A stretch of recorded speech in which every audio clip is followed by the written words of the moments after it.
حضرت موسی علیہ السلام اللہ تعالی کے جلیل القدر نبی تھے۔ آپ کو بنی اسرائیل کی ہدایت اور نجات کے لیے بھیجا گیا۔ اس زمانے میں مصر پر فرعون کی حکومت تھی، جو اپنے آپ کو خدا کہتا تھا اور بنی اسرائیل پر بدترین ظلم کرتا تھا۔ وہ ان کے بیٹوں کو قتل کرواتا اور عورتوں کو زندہ چھوڑ دیتا تاکہ ان کی نسل کمزور ہو جائے۔ بنی اسرائیل غلامی کی زندگی گزار رہے تھے۔ ان کی آہیں آسمان تک پہنچ چکی تھیں۔ اللہ تعالی نے ان کی مدد کے لیے حضرت موسی علیہ السلام کو مبعوث فرمایا۔ حضرت موسی نے فرعون کو اللہ کا پیغام سنایا، بنی اسرائیل کو آزاد کر دو اور اللہ پر ایمان لے آؤ۔ لیکن فرعون نے تکبر کیا اور کہا، میں تمہارا سب سے بڑا رب ہوں۔ فرعون نے حضرت موسی کی بات ماننے سے انکار کر دیا۔ اللہ تعالی نے اپنی قدرت کے کئی نشان دکھائے: عصا کا سانب بن جانا، ہاتھ کا چمکنا، طوفان، ٹڈیاں، جوئیں، مینڈک اور خون کی آفت۔ لیکن فرعون کا دل سخت ہو چکا تھا۔ آخرکار اللہ تعالی نے حضرت موسی کو حکم دیا، میری قوم کو لے کر رات کے وقت مصر سے نکل جاؤ۔ حضرت موسی نے فوراً حکم کی تعمیل کی۔ رات کی تاریکی میں بنی اسرائیل اپنے گھروں سے نکلے۔ بوڑھے، بچے، عورتیں سب ایک قافلے کی صورت میں روانہ ہو گئے۔ ادھر فرعون کو خبر ملی تو وہ غصے سے آگ بگولا ہو گیا۔ اس نے اپنے لشکر کو جمع کیا اور حضرت موسی کا پیچھا کیا۔ جب بنی اسرائیل سمندر کے کنارے پہنچے تو ان کے سامنے پانی کا وسیع سمندر تھا اور پیچھے فرعون کا عظیم لشکر۔ گھوڑوں کی ٹاپیں، ہتھیاروں کی جھنکار اور سپاہیوں کی للکار قریب آ رہی تھی۔ قوم گھبرا گئی، چیخنے لگے، آئے موسی، اب ہم پکڑے گئے، ہمارا بچنا ممکن نہیں۔ یہ لمحہ امتحان کا تھا۔ ہر آنکھ خوف سے بھر چکی تھی، ہر دل کانپ رہا تھا، لیکن حضرت موسی کا دل اللہ پر کامل یقین سے بھرا ہوا تھا۔ آپ نے فرمایا، کلا ان معی ربی سیہدین، ہرگز نہیں، میرے ساتھ میرا رب ہے، وہ مجھے ضرور راستہ دکھائے گا۔ یہ جملہ صرف الفاظ نہ تھا، بلکہ یقین، توکل اور ایمان کی بلند ترین مثال تھا۔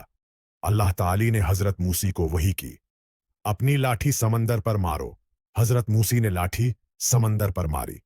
اچانک سمندر میں زبردست شور ہوا۔ پانی دو حصوں میں تقسیم ہو گیا، درمیان میں خشک راستہ بن گیا اور دونوں طرف پانی پہاڑوں کی طرح کھڑا ہو گیا۔ حضرت موسی نے بنی اسرائیل سے فرمایا، للہ کے نام پر آگے بڑھو۔ لوگ اس راستے پر چل پڑے۔ بچے ماں کا ہاتھ پکڑے ہوئے تھے، بوڑھے لاٹھیاں ٹیکتے ہوئے آگے بڑھ رہے تھے۔ پانی کی دیواریں دونوں طرف تھیں، جیسے اللہ کی قدرت کا پہرا ہو۔ جب آخری شخص بھی پار ہو گیا تو فرعون اپنے لشکر کے ساتھ اسی راستے میں داخل ہوا۔ وہ سمجھ رہا تھا کہ یہ بھی ایک عام راستہ ہے، لیکن جیسے ہی وہ درمیان میں پہنچا، اللہ کا حکم ہوا اور پانی دوبارہ مل گیا۔ فرعون اور اس کا لشکر موجوں کی نظر ہو گیا۔ چیخ و پکار مچ گئی۔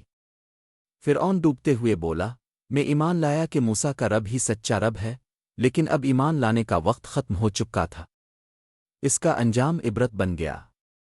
ادھر حضرت موسی اور بنی اسرائیل محفوظ کنارے پر پہنچ چکے تھے۔ وہ سجدے میں گر پڑے اور اللہ کا شکر ادا کرنے لگے۔ توکل کا مفہوم، توکل کا مطلب یہ نہیں کہ انسان ہاتھ پر ہاتھ رکھ کر بیٹھ جائے، بلکہ توکل یہ ہے، پہلے کوشش کرے پھر نتیجہ اللہ کے سپرد کر دے اور دل میں یقین رکھے کہ اللہ بہتر فیصلہ کرے گا۔ حضرت موسی کے پاس نہ کشتیاں تھیں، نہ پل، نہ فوج، مگر ان کے پاس اللہ پر یقین تھا۔ سبق آموز باتیں: جب تمام راستے بند ہو جائیں تو اللہ نیا راستہ پیدا کر دیتا ہے۔ مومن کی طاقت اس کا ایمان ہوتا ہے، ہتھیار نہیں۔ مشکل وقت میں گھبرانا کفر نہیں، مگر اللہ سے نا امید ہونا غلط ہے۔ ظالم چاہے کتنا ہی طاقتور ہو، اللہ کے حکم کے سامنے کچھ نہیں۔ توکل دل کی وہ روشنی ہے جو اندھیرے میں بھی راستہ دکھا دیتی ہے۔ نتیجہ: حضرت موسیٰ علیہ السلام کی زندگی ہمیں یہ سکھاتی ہے کہ جب دنیا کہے اب سب ختم ہو گیا، تب مومن کہتا ہے، میرے ساتھ میرا رب ہے، وہ ضرور راستہ نکالے گا۔ یہی توکل ہے، یہی ایمان ہے، اور یہی کامیابی کا راز ہے۔ اللہ ہے۔ میں ایمان لایا کہ موسیٰ کا رب ہی سچ ہے، لیکن اس کی آواز سمندر کی گہرائیوں میں گم ہو گئی۔ اللہ کی قدرت نے ایک نئی تاریخ رقم کی۔ لوگ خوشی سے جھوم اٹھے، ان کی آزادی کا لمحہ آ گیا۔ یہ ایک ایسا سبق تھا کہ اللہ کی مدد ہمیشہ اپنے مومنوں کے ساتھ ہوتی ہے۔